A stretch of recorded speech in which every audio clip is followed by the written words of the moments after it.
15 نفر به طرف اقیبای ما به محلی گلستان حرکت کرده ایستادند.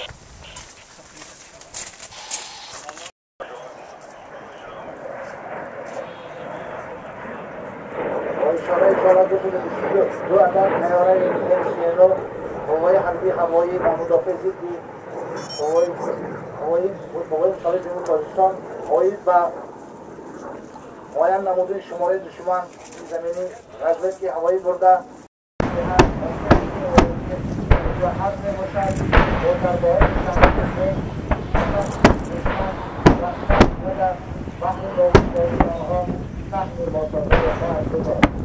اعضای گروه حیات سازی سرهنگار و مقصود دشمن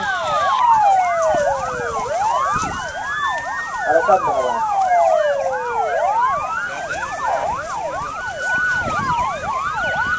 با قبول مشاهده نموده شده. آنها حرکت خود را به سمت محله اهالنشین روانه نموده ایستادند.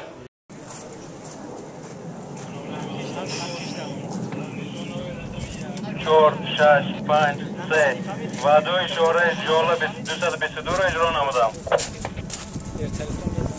عثمان من منوره 11 شما را فهمیدم.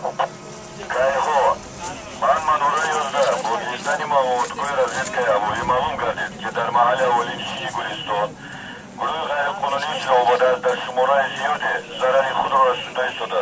اشاره موصل 300 را اجرا نمایید. منوره